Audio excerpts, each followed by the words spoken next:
Hello friends, આજે આપણે 5 ઉપયોગી એવી કિચન ટિપ્સ શીખીશું.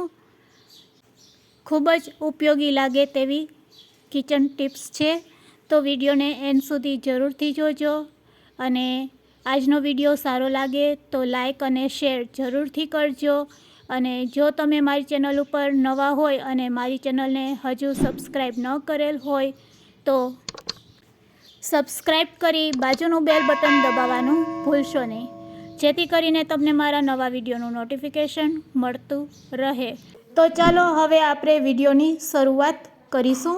તો અહીંયા પહેલી ટિપ્સ છે, જો તમારી પાસે ફુદીનો હોય અને તમારે ફુદીનો સાફ કરવાની આળસ થતી હોય કે કંટાળો આવતો હોય અથવા તો વધારે ફુદીનો હોય તો તમે આ રીતે તેને સાફ કરી શકો છો. 2 જ મિનિટમાં તમારા પાંદડા છે એ આ રીતે ડાળખીમાંથી દૂર થઈ જાય છે. અહીંયા તમારે કંઈ નથી કરવાનું, ફક્ત કાણાવાળી ચાળણી કે કોઈ ડીશ હોય તો લઈ લેવાની. કાણામાં આપણે ફુદીનાની ડાળને આ રીતે રાખી અને પાછળથી તમારે ખેંચી લેવાનું, એટલે બધા પાંદડા છે એ કાણાવાળી પ્લેટમાં ભેગા થઈ જશે. અને ઝડપથી ફક્ત 2 મિનિટમાં ગમે તેટલો ફુદીનો હોય તો આ રીતે તમે ફુદીનાના પાન ભેગા કરી શકો છો. અને પછી એરટાઇટ કન્ટેનરમાં ભરી અને તમે સ્ટોર કરી શકો છો. આ ફુદીનાને તમે સૂકવીને તેનો પાવડર પણ બનાવી શકો છો. તો છે ને ખૂબ ઉપયોગી એવી ટિપ્સ. તો ચાલો હવે આપણે બીજી ટિપ્સ જાણી લેશું. આપણે જ્યારે એપલને કટ કરીને રાખી દઈએ છીએ ફ્રીજમાં કે બહાર તો તે કાળા પડી જાય છે અને આપણે બાળકોને પણ લંચ બોક્સમાં નથી આપી શકતા. તો તેના માટે શું કરવું? તો તેના માટે આપણે એક બાઉલમાં પાણી લેશું અને તેમાં સહેજ મીઠું એડ કરીશું. સારી રીતે મીઠું આ પાણીમાં મિક્સ કરી અને પછી એપલના કટકાને તેમાં એડ કરી દેશું. તો મીઠાવાળા પાણીમાં એપલને આ રીતે ધોયા પછી તમે બાળકોને લંચ બોક્સમાં આપશો તો એપલ બિલકુલ પણ કાળા નહીં પડશે. તો છે ને ખૂબ જ ઉપયોગી એવી ટિપ્સ. તો તમે એકવાર જરૂરથી ટ્રાય કરજો. આ રીતે એપલને ધોઈને લંચ બોક્સમાં તમે બાળકોને આપી શકો છો. એપલ બિલકુલ કાળા નહીં પડશે. તો ચાલો હવે આપણે ત્રીજી ટિપ્સ જાણી લેશું. તો ત્રીજી ટિપ્સ તો મહિલાઓ માટે ખૂબ જ ઉપયોગી છે. અહીંયા આપણે કુકર વાપરીને કે તમે કુકર લઈને આવો છો પછી આવા હેન્ડલ છે એ ઢીલા પડી જતા હોય છે. હેન્ડલ રિપેર કરાવીએ છતાં પણ તે ફરીથી ઢીલા થઈ જાય છે. તો અહીંયા ખૂબ જ ઉપયોગી લાગે એવી હું તમને ટિપ્સ બતાવું છું. તો તેના જે બોલ હોય છે તેમાં આ રીતે તમારે નેલ પોલિશ લગાડી દેવાની.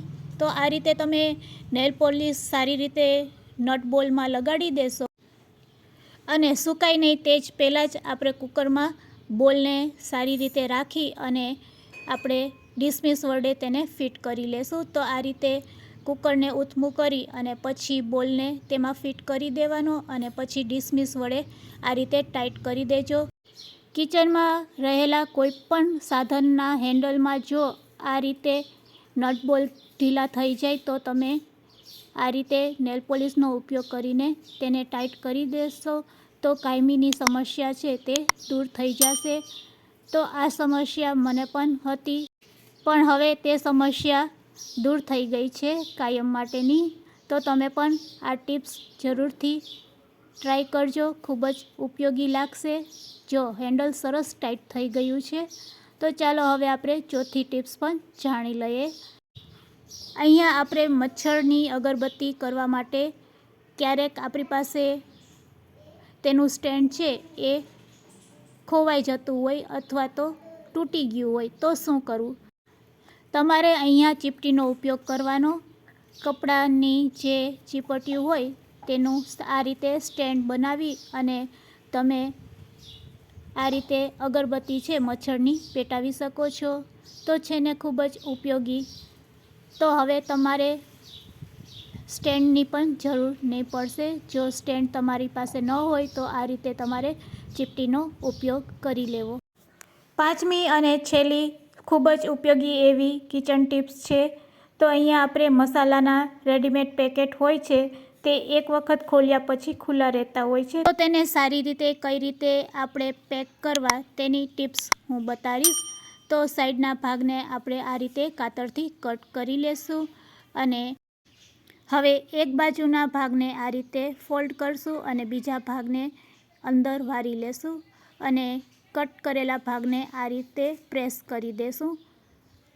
તો તમે જોઈ શકો છો, ફરીથી એકવાર બતાવવાનો પ્રયત્ન કરું છું.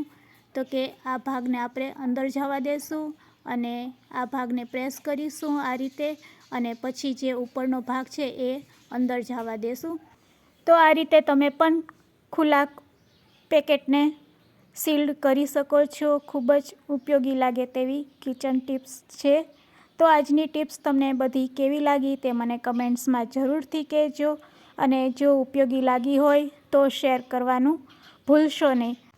Thanks for watching. ફરી મળીશું એક નવી કિચન ટિપ્સ સાથે.